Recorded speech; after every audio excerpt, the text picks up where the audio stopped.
இத்தனை வருஷமா எனக்கு என்ன வேணும்னாலும் நான் உங்களை கேட்டுதான் வாங்கியிருக்கேன்.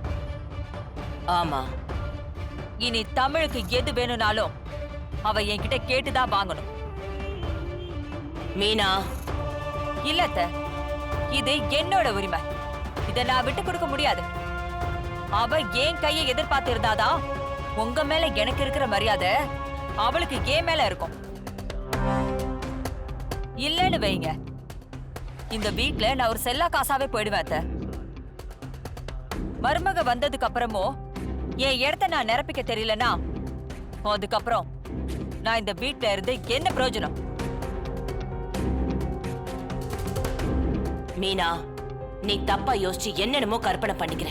இல்ல இல்ல, நான் தப்பாலாம் யோசிக்கல. தெளிவா யோசிச்சுதான் இந்த முடிவு எடுத்திருக்கேன். நான் ஒன்னும் அவளுக்கு பணம் தர மாட்டேன்னு சொல்ல மாட்டேன் அத்த. நியாயமான செலவு எதுவா இருந்தாலும் அவ என்கிட்ட கேட்டுட்டு பண்ணட்டும். அவ அக்கௌண்ட்ல இருந்து பணத்தை எடுத்து அவ செலவு பண்றதா இருந்தாலும் அவ என்கிட்ட கேட்டுதான் பண்ணணும். அத மீறினானா அப்புறம் நான் யாருன்னு அவளுக்கு காட்டுவேன். அதுல நீங்க யாரும் தலையிட முடியாது. அவ கையில தான் மொத்த அதிகாரமும் இருக்கணுமா? நான் இந்த வீட்டோட மருமக தானே, எனக்கும் இந்த வீட்டுல உரிமை இல்லையா? மீனா, உனக்கு புரியவே மாட்டேங்குது.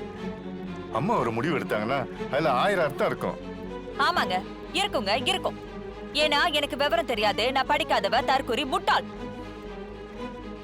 அதனால புதுசா வந்திருக்கிற தமிழ தலைமையில தூக்கி வச்சு கொண்டாடுவாங்க, அப்படித்தானே? நீ எதுக்கு கற்பனை பண்ணிட்டு என்னென்னவோ பேசிட்டு இருக்க? பின்ன இதுக்கு அர்த்தம் என்னங்க? இத்தனை வருஷமா இந்த வீட்ல இருக்க, இந்த வீட்டோட வரவு செலவை என்னைக்காவது என்கிட்ட அத்தை ஒப்படைச்சிருக்காங்களா? இதுவரைக்கும் அவங்க தானே பார்த்தாங்க. அவங்களுக்கு அப்புறம் நான் தானே பார்க்கணும். இல்லன்னா அவங்க புள்ள நீங்க இருக்கீங்க, நீங்க பார்க்கணும். இவ யாருங்க வரவு செலவெல்லாம் பாக்குறதுக்கு? அவகிட்ட நான் பணம் கேட்டு வாங்கணுமா? அப்ப எனக்கு என்னங்க மரியாதை இருக்கு? இப்ப என்ன பிரச்சனை? இனிமே நான் தான் எல்லாத்தையும் பாப்பேன்.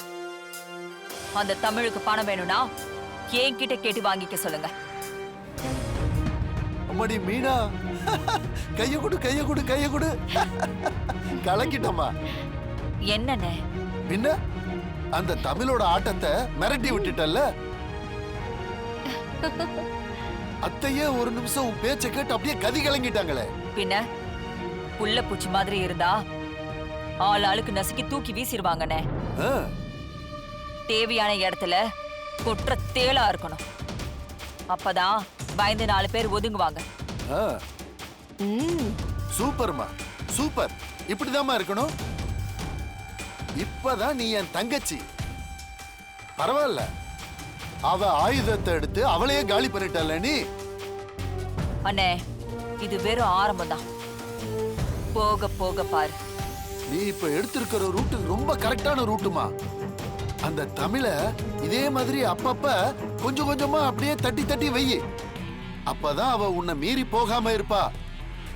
இல்லன்னு வெயி, அவ்வளவுதான். நீ எப்போதும் போல இந்த வீட்ல ஒரு வேலைக்காரியாவே இருந்துட்டு இருக்க வேண்டியதுதான். அதிகாரங்கிறது தானா வந்து மடியில உட்காராதுமா. நாம அதை அடிச்சு பறிச்சு வச்சுக்கணும். நான் பாத்துக்கிறேனே. இப்ப இந்த வீட்ல வாழ்றது பழைய மீனா இல்ல, இவ வேற.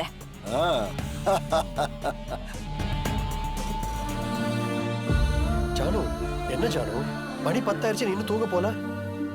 உனக்கு அதான் வெயிட் பண்ணிட்டு இருக்கேன். உன்கிட்ட கொஞ்சம் பேசணும். ஏதாவது முக்கியமான விஷயம்னா எனக்கு கால் பண்ணி பேசிக்கலாமே. இது என்ன பத்தின விஷயம் இல்ல. என்ன ஜானு? உன் அம்மா அநியாயத்துக்கு மாமியார் ஆயிட்டு இருக்கா. என்ன பண்றாங்க? என்ன பண்ணல, தமிழை ஏதாவது ஒரு வகையில கஷ்டப்படுத்தணும்னு நினைக்கிறா. என்ன நடந்துச்சு ஜானு?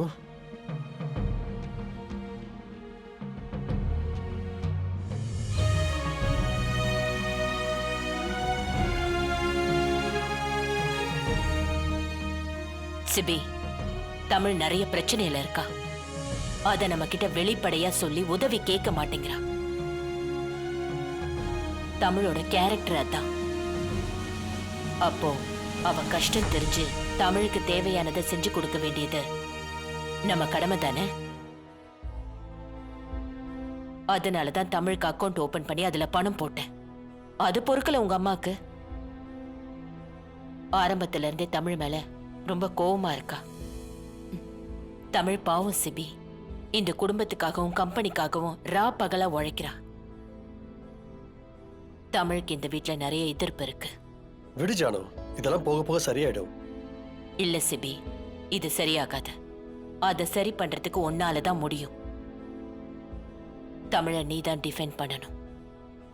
பொண்டாட்டியா அம்மா கொடுமைப்படுத்துறத பாக்குற சராசரி ஆம்பளையா நீ இருந்துராத.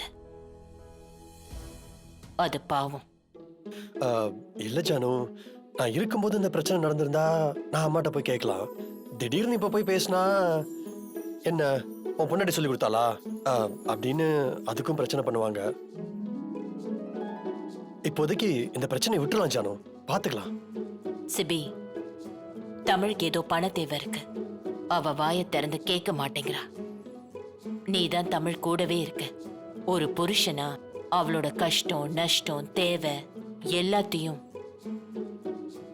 தமிழ் கேட்கறதுக்கு முன்னாடியே அவளோட தேவையை பூர்த்தி செய்யறது உன்னோட கடமை.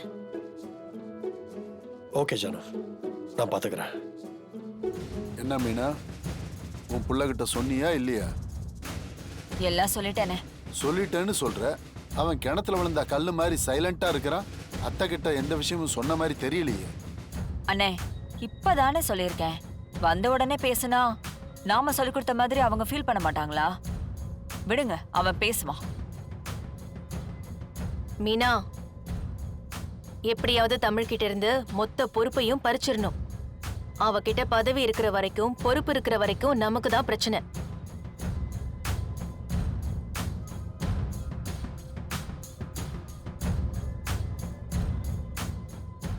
தமிழ், தமிழ், என்ன சார்? ஏன் இப்படி பண்ற? நான் என்ன பண்ண? நீ பண்றது தப்புன்னு உனக்கு புரியவே இல்லையா?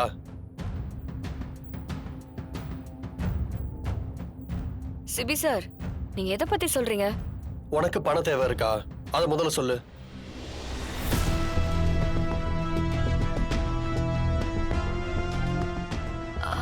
அப்படிலாம் எதுவும் இல்லையே. ஏன் இப்படி திடீர்னு கேக்குறீங்க? இத பாரு தமிழ், உனக்கு பணம் வேணும்னா என்கிட்ட கேளு. என்னோட கார்டு நான் உனக்கு தரேன். அதுல என்னோட ஷேர் பணம் வரும். அது முழுக்க முழுக்க என்னோட பணம். அதை நீ செலவு பண்றத இங்க யாராலையும் கேட்க முடியாது.